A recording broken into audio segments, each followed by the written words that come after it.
इस कार्यक्रम के पुण्यार्चक हैं श्री कंवर लाल जी, महावीर प्रसाद जी पाटनी, आर के ग्रुप, मदनगंज, किशनगढ़, राजस्थान।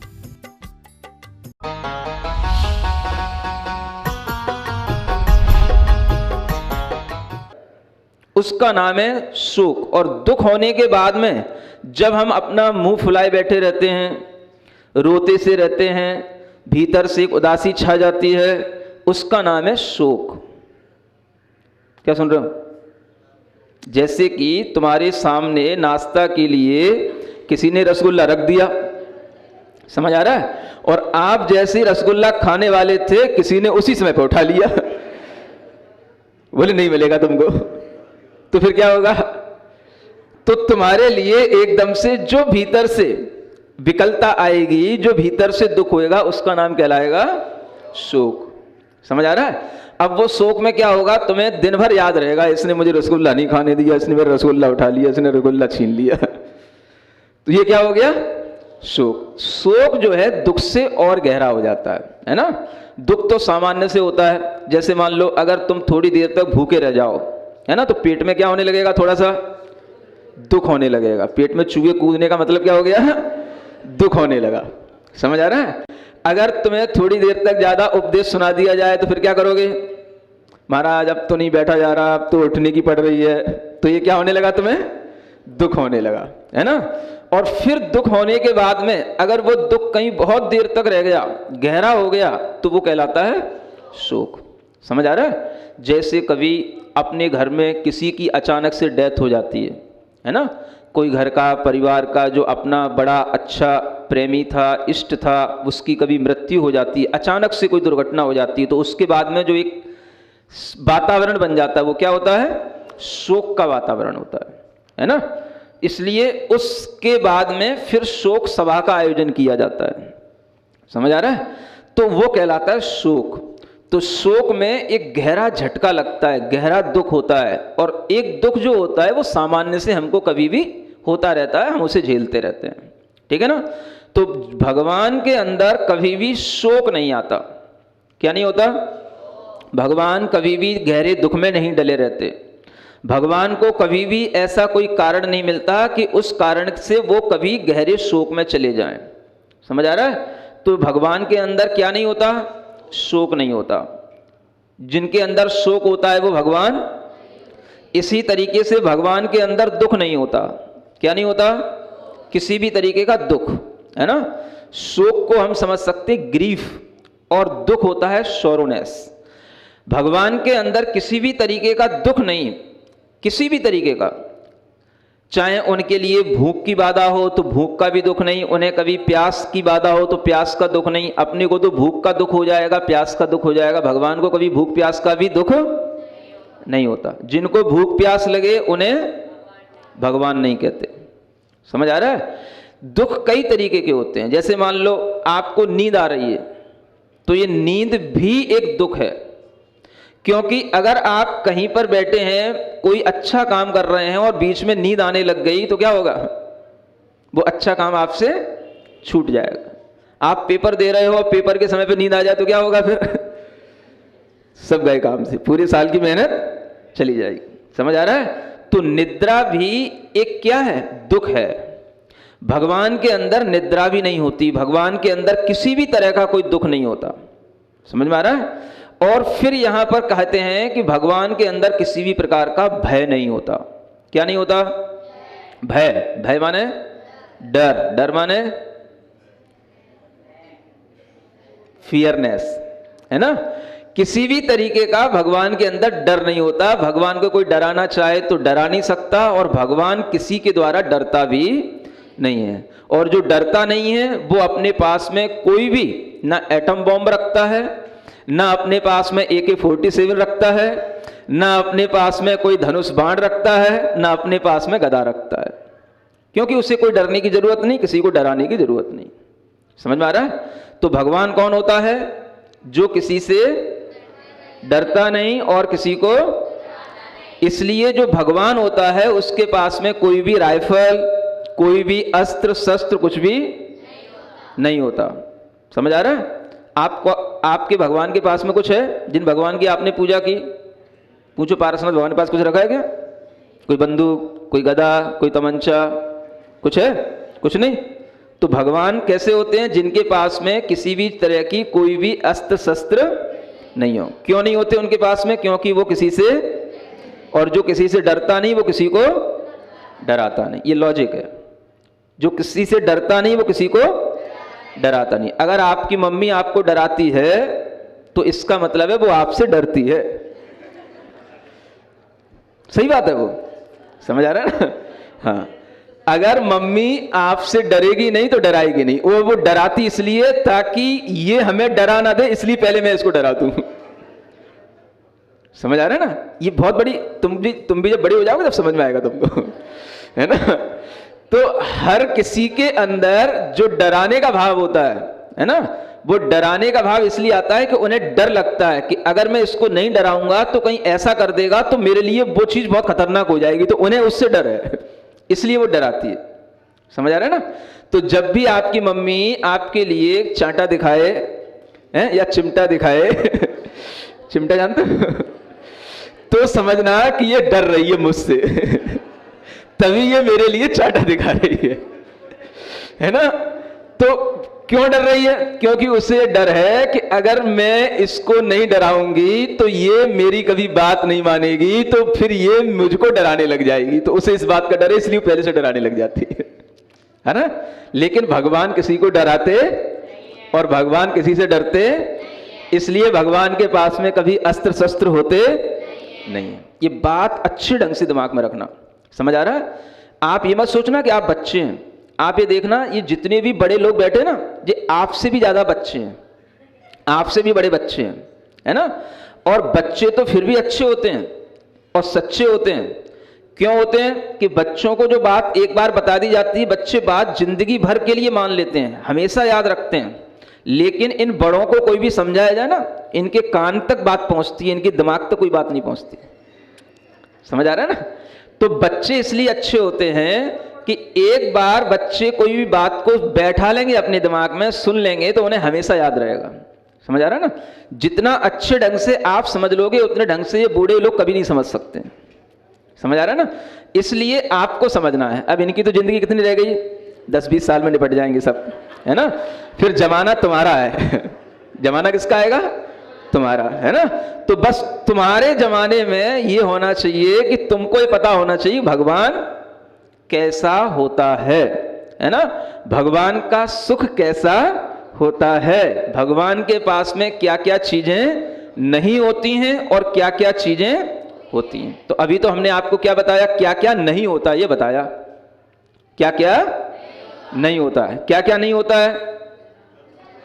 जन्म नहीं होता, बुढ़ापा नहीं होता, रोग नहीं होते, मरण नहीं होता, शोक नहीं होता, दुख नहीं होता, भय नहीं होता। समझ आ रहा है? इन सब चीजों से जो बिल्कुल कंप्लीटली फ्री हो, इनसे मुक्त हो, उस सुख को हम जो कहते हैं उसी का नाम है भगवान का सुख। समझ आ रहा है? अब ये तो हमने आपको ये बताया कि क्या क्या नहीं होता, ये चीजें नहीं होनी चाहिए, क्योंकि इनके होने पर सुख खराब हो जाता है। क्या समझे? जैसे भय आ गया, अचानक से आपको किसी ने डरा दिया, आप अच्छे सुख में बैठे थे, एकदम से डर लग गया तो क्या हो गया? उस सुख का सब मजा चला गया। तो ये चीजें तो क्या है? सुख को खराब करने वाली हैं, है ना?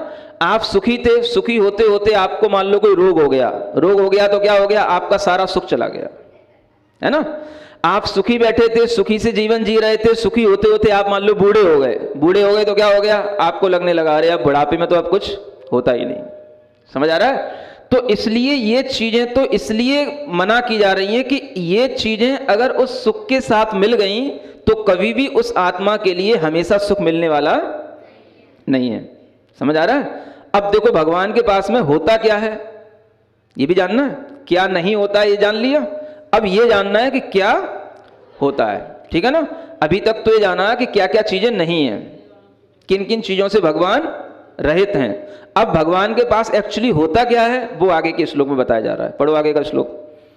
विद्या दर्शन शक्ति स्वास्थ्य प्रहलाद तृप्ति शुद्धि युज निरतिशया निरवधयो निःश्रेयसमावसन्ति सुखम। पढ़ने में नहीं आ रहा, पढ़ो एक बार।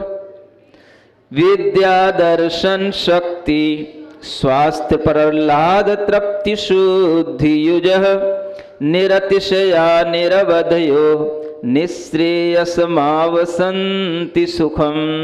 देखो अब यहाँ ये बताते हैं कि उस निःश्रेयस में यानी मोक्ष में जो सुख होता है वो कैसा होता है, उसकी एक तो दो विशेषताएं हैं। एक तो वह निरतिशय होता है। कैसा होता है? निरतिशय का मतलब होता है जिससे बढ़कर के कोई दूसरा ना हो। और दूसरी चीज निर्वधय, जिसकी कोई भी टाइम लिमिट ना हो, यानी जिसके लिए कोई भी समय की बाउंडेशन ना हो, जो अनंत काल के लिए हो, उस सुख को कहते हैं निःश्रेयस, माने मोक्ष का सुख। तो मोक्ष का सुख कब तक रहता है? कब तक रहता है?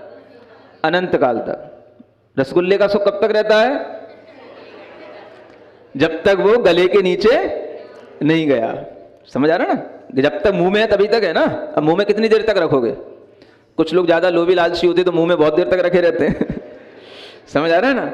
लेकिन वो मुंह से जैसे ही नीचे जाएगा सुख खत्म।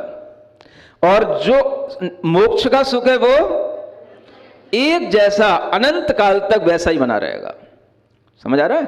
पहले के लोग जब बच्चे भी होते थे तो बच्चे की अवस्था में भी, समझ रहे हो, ऐसे तुम्हारी तरह कभी टॉफियां नहीं खाते थे, चिंगम नहीं खाते थे। समझ आ रहा है? जैसे आजकल के बच्चे खाते हैं। तो बच्चे आजकल के क्यों पसंद करते हैं? क्योंकि उन्हें उसमें बहुत ज्यादा टेस्ट आता है, तो बहुत देर तक मुंह में रखे रहते हैं। क्या समझ में आ रहा है? जिन बच्चों को बचपन में ये आदत पड़ जाती है कि मुझे टॉफी खाना है, चिंगम खाना है, तो वो क्यों आदत पड़ जाती है? क्योंकि मुंह में उन्हें बहुत देर तक उससे सुख मिलता है, उसमें से जो है आता रहता है, रस आता रहता है, रस आता रहता है, रस आता रहता है।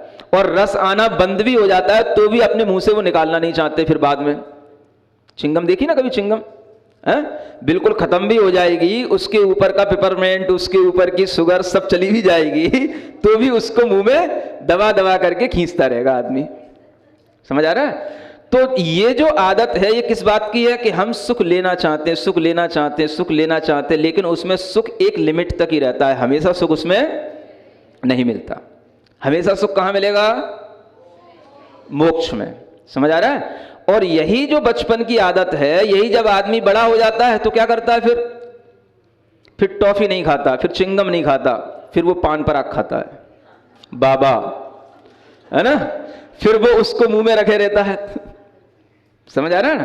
फिर उसको मुंह में ही दिन भर रखे रहेगा। ऐसे ऐसे भी लोग होते हैं जो रात में भी मुंह में रख के सो जाते हैं, ताकि कहीं रात में भी एकदम से कहीं नींद खुल जाए तो हमें उठाना ना पड़ जाए।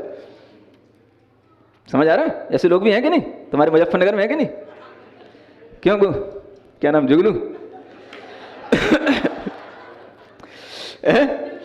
तो ऐसे भी लोग रहते हैं, उन्हें इस बात का डर रहता है कि कहीं अगर हम रात में हमारे प्राण निकल गए तो हमें आगे तंबाकू मिलेगी कि नहीं आगे वो पान पराग हमें कहीं मिलेगा कि नहीं, तो इसलिए मुंह में रख के सो जाते हैं। समझ आ रहा है? तो ऐसी जो आदत बन जाती है वो किन लोगों की है? जिन्हें सुख चाहिए बाहर से, बाहर की चीजों से, लेकिन वह सुख उन्हें कभी भी बाहर की चीजों से मिलता नहीं है। तो बचपन में जो बच्चे ज्यादा टॉफी खाते हैं, ज्यादा चिंगम खाते हैं, ज्यादा छोटी छोटी सी चॉकलेट्स जो खाते रहते हैं, उनके धीरे धीरे से उनके दांत सड़ने लग जाते हैं, दांत खराब होने लग जाते हैं। समझ आ रहा है? और जो बड़े होकर के फिर ये तंबाकू, पान पराग और ये सब चीजें खाने लग जाते हैं, फिर उनके दांत बहुत अच्छे ढंग से सड़ते हैं, जिसको बोलते हैं कैंसर। क्या होता है फिर उनको? कैंसर। तो वो अच्छे वाले दांत सड़ते हैं, दांत के साथ साथ गाल भी सड़ जाते हैं, है ना? फिर धीरे धीरे गला भी सड़ जाता है। तो तब तक तो फिर उनकी मृत्यु के निकट ही आ जाते हैं, तब तक जो है वो छोड़ ही नहीं पाते। तो उनके लिए तो फिर वो ऐसा हो जाता है कि अब तो जीवन गया। समझ आ रहा है? इसलिए इन चीजों से सुख कम है, दुख ज्यादा है। क्या समझ में आ रहा है? टॉफी खाने से जो रस आ रहा है, उस रस से ज्यादा दुख किस बात का है कि तुम्हारे अच्छे दांत नहीं आएंगे, बड़े हो जाओगे, दांत कमजोर रहेंगे, कमजोर दांत रहेंगे, कभी चना नहीं चबा पाओगे, कभी मक्के के भुंटे नहीं खा पाओगे, कभी मूंगफली नहीं खा पाओगे। समझ आ रहा है? फिर एक बार जो तुमने सुख ले लिया और उस सुख में तुम एक बार जो है अपने को लीन कर लिए, उसके कारण से जो दुख मिलेगा वो दुख लंबे समय तक मिलेगा, इसलिए इसे सुख नहीं कहते हैं। समझ में आ रहा है? तो जिन लोगों के लिए भी ऐसी गंदतें आदतें हों, चाहे वो बड़े बच्चे हों चाहे छोटे बच्चे हों, ये गंदी आदतें छोड़ने की कोशिश करें। समझ आ रहा है? बड़े बच्चे जो मुंह में हमेशा दबाए रहते हैं, गाल में तंबाकू, पान पराग, रजनीगंधा, उसको छोड़ने की कोशिश करें। और जो छोटे बच्चे हैं, तुम लोग तो नहीं खाते ना, चुंगम नहीं खाते, टॉफी नहीं खाते, चॉकलेट नहीं खाते, कुछ नहीं खाते, इतने अच्छे बच्चे हैं। अब अच्छे नहीं हो तो अच्छे बनने की कोशिश करना है, ठीक है ना? इन सब चीजों से क्या होगा? इससे तुम्हारे दांत खराब होंगे, भीतर तुम्हें भूख लगना कम हो जाएगी, फिर तुम्हें रोटी नहीं खानी पड़ेगी, फिर तुम्हारे लिए धीरे धीरे सिर दर्द बढ़ेगा और धीरे धीरे तुम्हारी परेशानियां बढ़ जाएंगी। समझ आ रहा है? तो देखो, इसलिए इस सुख को हम अच्छा नहीं मानते हैं। अच्छा सुख कौन सा होता है? जो मोक्ष का सुख है, वो हमेशा फॉर इनफाइनाइट टाइम्स होता है, अनंत काल के लिए होता है। और उस सुख में क्या होता है? विद्या माने होता है ज्ञान, अनंत ज्ञान होता है। भगवान के पास क्या होता है? अनंत ज्ञान। अनंत ज्ञान से वो अनंत चीजों को जानते रहते हैं, ठीक है ना? दूसरी चीज उनके पास में क्या होता है? अनंत दर्शन। क्या होता है? अनंत दर्शन से वो अनंत चीजों को देखते रहते हैं, है ना? अनंत जीवों को देखते रहेंगे, अनंत पदार्थों को देखते रहेंगे, अनंतों को देखने की शक्ति जो आ जाती है उसका नाम होता है भगवान। समझ आ रहा है? तो भगवान के पास में क्या होता है? अनंत ज्ञान, अनंत दर्शन, शक्ति, अनंत शक्ति होती है। भगवान के पास कितनी शक्ति? जो शक्ति कभी भी नाश को प्राप्त नहीं होती, वह अनंत शक्ति किनके पास में है? भगवान के पास में। सुपरमैन के पास तो नहीं, जो तुम देखते रहते हो, हैं? शक्ति किसके पास होती है? भगवान के पास में। स्वास्थ्य, स्वास्थ्य किसके पास होता है? भगवान के पास। ऐसा स्वास्थ्य कि कभी भी उस स्वास्थ्य में कोई रोग पैदा ही ना हो, है ना? और स्वास्थ्य का मतलब होता है स्वयं में स्थित हो जाना, माने जो अपने में लीन हो गया वो स्वस्थ हो गया। तो ऐसा स्वास्थ्य किसके पास में है? भगवान के पास। इसलिए जो एक बार अपने में स्वयं में स्थित हो जाता है, अपने में लीन हो जाता है, वह फिर कभी अपने से बाहर नहीं आता। अपना स्वास्थ्य छोड़ करके बीमार होने की चेष्टा कौन करेगा? तो एक बार जो भगवान बन गया, स्वयं में स्थित हो गया, फिर वो बाहर आकर के मनुष्य बनने की कोशिश क्यों करेगा? इसलिए कोई भी भगवान कभी भी मनुष्य द्वारा नहीं बनता। तो भगवान के पास में स्वास्थ्य होता है। प्रहलाद, प्रहलाद माने होता है आह्लाद। आह्लाद समझते हो? आह्लाद नहीं जानते हो? आह्लाद का मतलब होता है बहुत भीतर से ऐसा सुख मिलना, जो सुख हमें बहुत दिनों तक याद रहे और बहुत दिनों तक हम उस सुख का एक जैसा उपभोग करते रहें, उसको बोलते हैं आह्लाद, ठीक है ना? कभी आपको कोई ऐसी चीज मिल जाए, मन की आपकी हो जाए और आपको इतनी प्रसन्नता आ जाए कि लगे आज तो मजा आ गया, मजा आ गया, तो वो क्या कहलाता है? उसको हम आह्लाद समझ सकते हैं। वस्तुतः वो आह्लाद नहीं है ना? आह्लाद वो होता है जो हमेशा एक जैसा बना रहे, एक जैसा हमारा भाव बना रहे। वो भाव हमारा एक जैसा रहता नहीं, क्योंकि थोड़ी देर बाद हमारा वो सारा का सारा मजा फीका पड़ जाता है। समझ आ रहा है?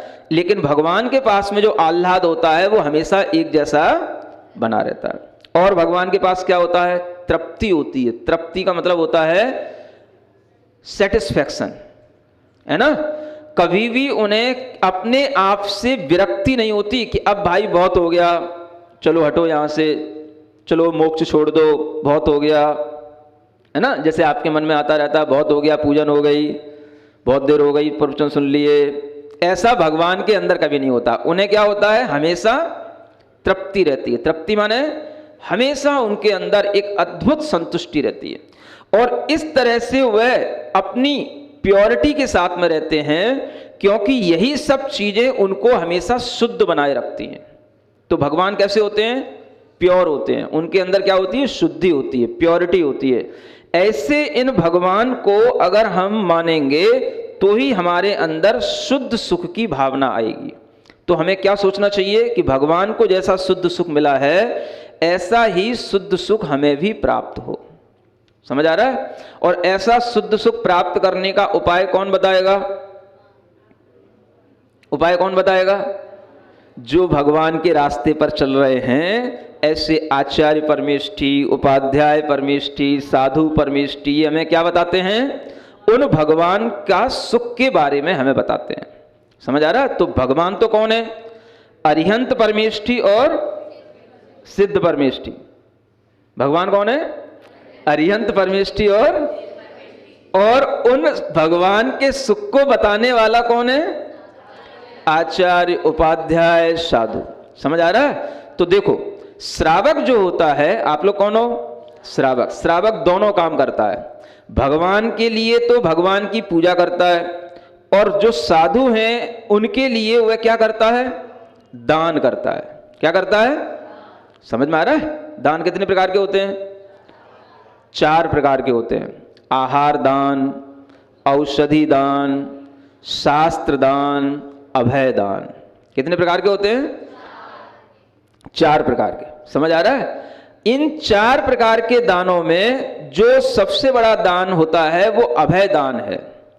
अभय का मतलब होता है आप किसी के लिए, उन साधु के लिए कोई अगर ऐसे स्थान बनाते हैं जहां वो बिल्कुल अच्छे ढंग से रहते हुए अपनी आत्मा की साधना करते हैं, तो ये अभय दान कहलाता है।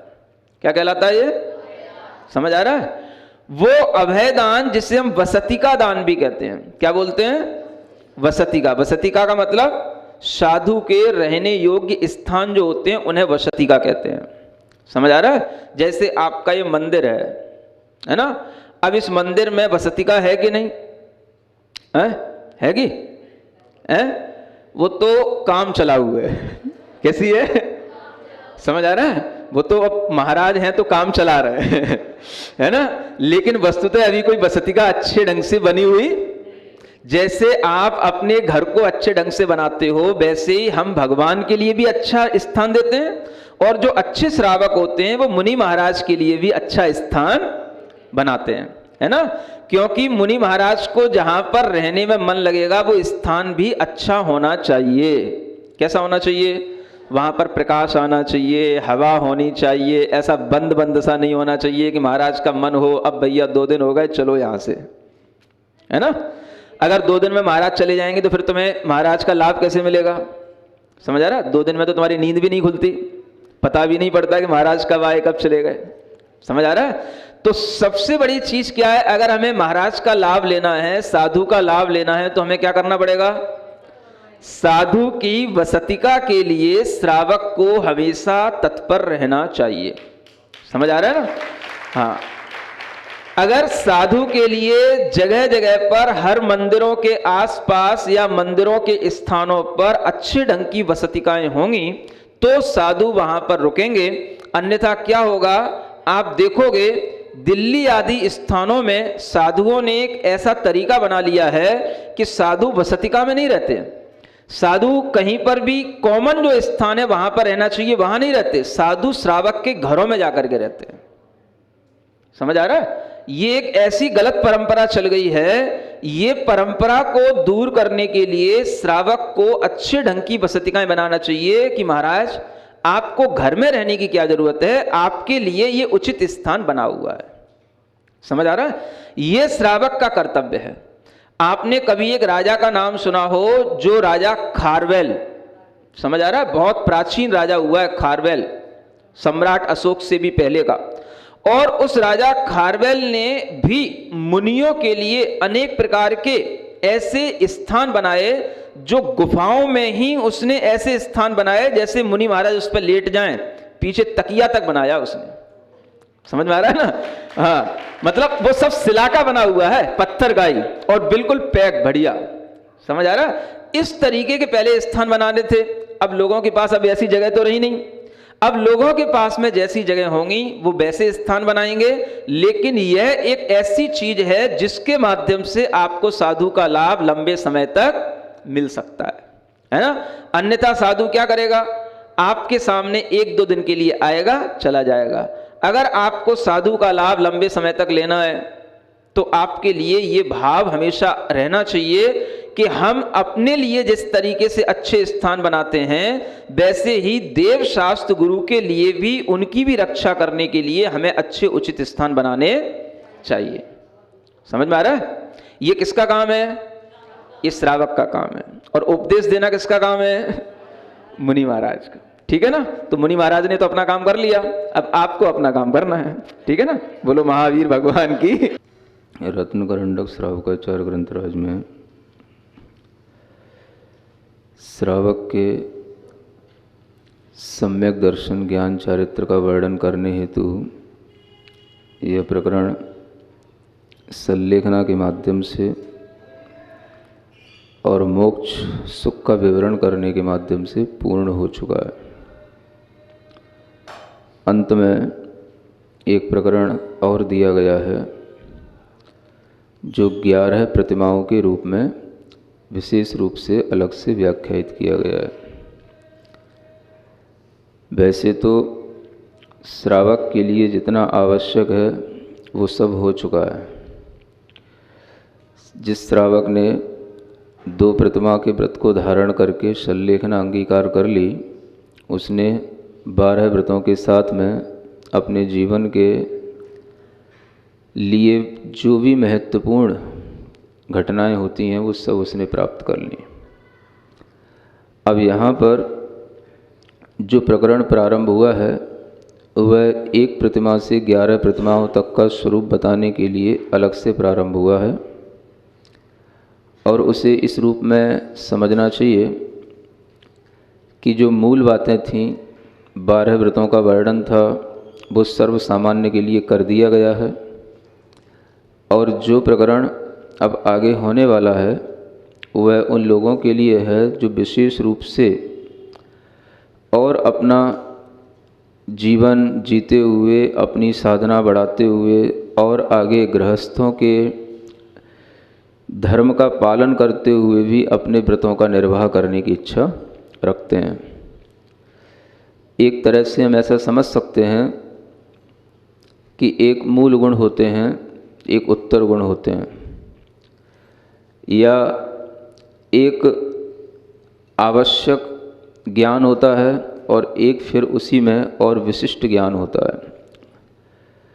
जिस तरह से किसी भी कक्षा के लिए ग्रेजुएट होने तक सब चीज़ें सामान्य रहती हैं और ग्रेजुएशन होने के बाद में जब पोस्ट ग्रेजुएशन आती है तो कुछ चीज़ें विशेष हो जाती हैं, कुछ सब्जेक्ट विशिष्ट हो जाते हैं। उसी तरीके से आपको ग्रेजुएशन तक पहुंचाने के लिए सामान्य रूप से 12 व्रतों के माध्यम से अपने व्रतों का जीवन का निर्वाह करने के लिए सब कुछ ज्ञान दिया जा चुका है। अब विशेष रूप से जो प्रतिमाओं का 2 प्रतिमाओं से भी आगे का स्वरूप है वो आगे बताया जाएगा, इसलिए एक प्रतिमा से लेकर के 11 प्रतिमाओं तक का वर्णन यहाँ अलग से लिखा गया है। हमें थोड़ा सा ऐसा भी समझ में आता है कि चाहे श्रावक हों या मुनि हों, यह आचार्यों की एक शैली रही है कि पहले आवश्यक मूलभूत बातों का वर्णन कर दिया जाए और जितना उसके लिए पालन करना आवश्यक है उतना बता दिया जाए।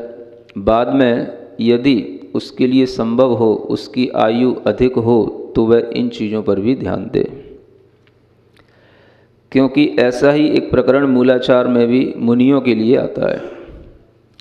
सबसे पहले जब मूलाचार ग्रंथ पढ़ाया जाता है तो उसमें पहले 28 मूल गुणों का वर्णन आता है, फिर एक प्रत्याख्यान, संक्षेप प्रत्याख्यान विधि प्रारंभ हो जाती है और उसके बाद में अन्य पंचाचार, सटावश्यक आदि का विस्तार से वर्णन किया जाता है।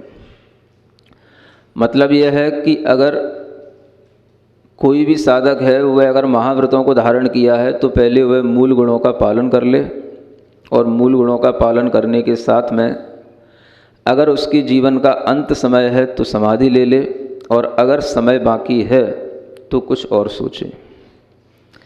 उसी तरीके से यहाँ शायद श्रावकों के लिए ये प्रकरण जो लास्ट में रखा गया है वो कुछ ऐसा ही मुझे प्रतीत होता है कि श्रावक के लिए सम्यक दर्शन, सम्यक ज्ञान और 12 व्रतों की जो आवश्यक बातें थीं वो बताने के बाद मैं समाधि का प्रकरण बता दिया।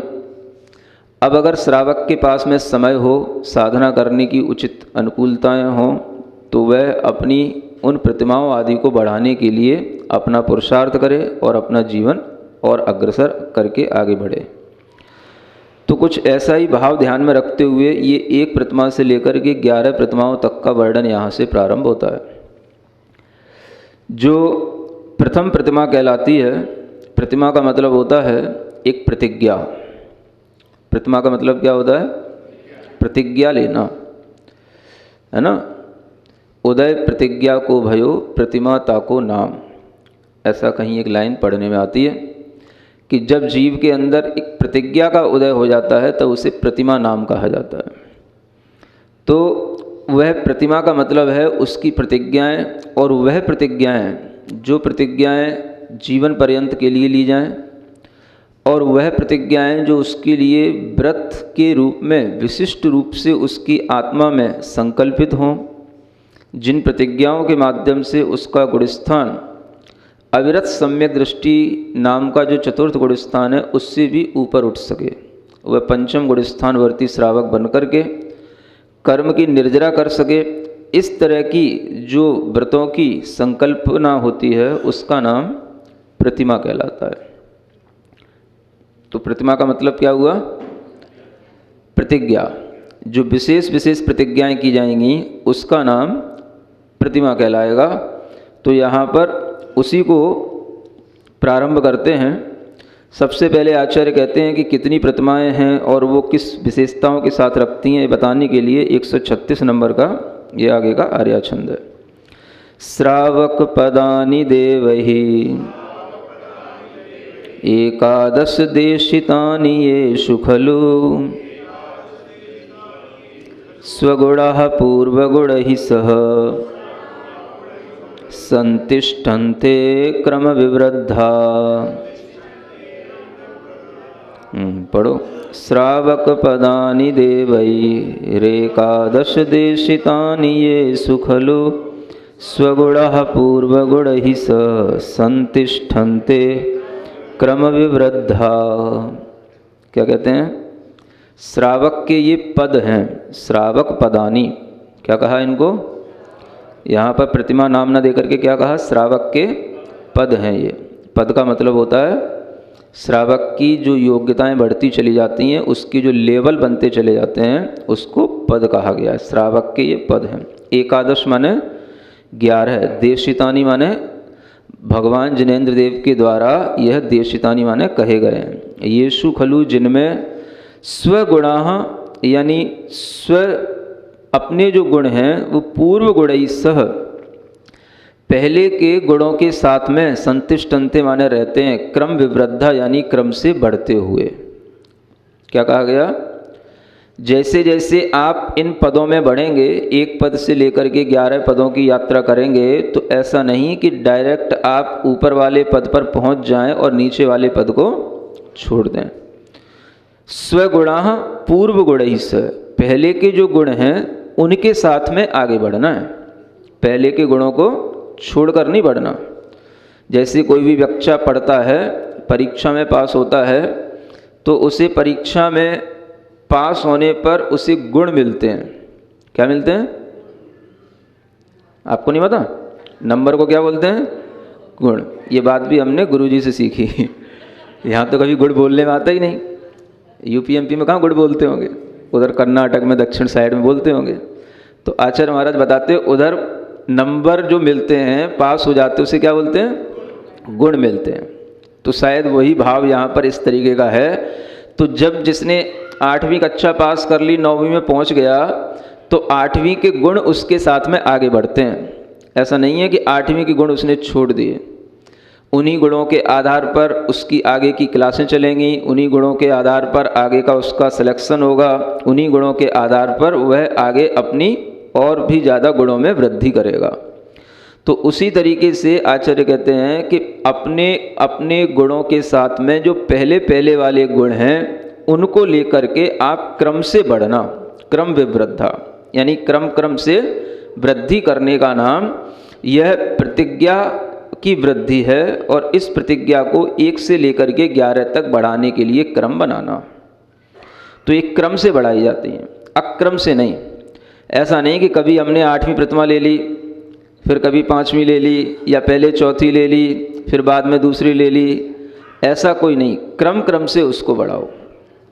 तो इस तरह से जो क्रम क्रम से बढ़ेगा वो अपने जीवन में आगे आगे पिछले के गुणों के साथ में वृद्धि को प्राप्त होता जाएगा। तो उसकी जो पिछली कक्षा का ज्ञान है वह भी उसके साथ चलेगा और उसमें कुछ ना कुछ सरप्लस और होता चला जाएगा। इस तरह से वो जो उसका ज्ञान बढ़ता चला जाता है, उसका चारित्र बढ़ता चला जाता है, उसकी प्रतिज्ञा बढ़ती चली जाती है। इससे उसके अंतरंग में जो आत्मा के अंदर कर्मों का निर्जरा है वो भी बढ़ती चली जाती है, विशुद्धि भी बढ़ती है। यद्यपि उसका गुणस्थान 5वां ही रहेगा, लेकिन विशुद्धि बढ़ने से उसकी निर्जरा में वृद्धि हो जाती है। इसलिए इन गुणस्थानों में रहते हुए भी वह अपनी अंतरंग में विशुद्धि के माध्यम से निर्जरा की वृद्धि करने के लिए ये क्रम क्रम से वृद्धि करता है। उसके अंदर अविरत सम्यक दर्शन का जो पहले भाव था, यानी सम्यक दृष्टि तो वो है ही, और सम्यक दृष्टि होने के साथ साथ जब वह चारित्र का पालन करने लग जाता है तो उसकी अप्रत्याख्यान कसाय का भी अभाव होने लग जाता है। यानी अविरत सम्यक दृष्टि जीव में अप्रत्याख्यानावरण क्रोध मान माया लोभ का उदय रहता है, और जब वह इन व्रतों के साथ में प्रतिज्ञा के साथ में संकल्पित होता है तो उस अप्रत्याख्यान कसाय के अभाव में वह कुछ संकल्प लेकर के चलता है, तो उसके लिए केवल प्रत्याख्यानावरण क्रोध मान माया लोभ और संजुलन क्रोध मान माया लोभ, इन कसायों का उदय रह जाता है। और बाकी की जो अनंतानुबंधी आदि कसाय हैं, अनंतानुबंधी क्रोध मान माया लोभ और अप्रत्याख्यान क्रोध मान माया लोभ, ये उसके अंदर दब जाती हैं या धीरे धीरे निर्जरित होने लग जाती हैं। इनका प्रभाव उसकी आत्मा पर नहीं रहता। तो अंतरंग में इस तरह से जो उसकी कसाय में मंदता आती है, कसाय के अभाव से जो गुणस्थान की वृद्धि होती है वो चलता है, और बाहर से वह अपने उन व्रतों का पालन करने के लिए संकल्पित होता है।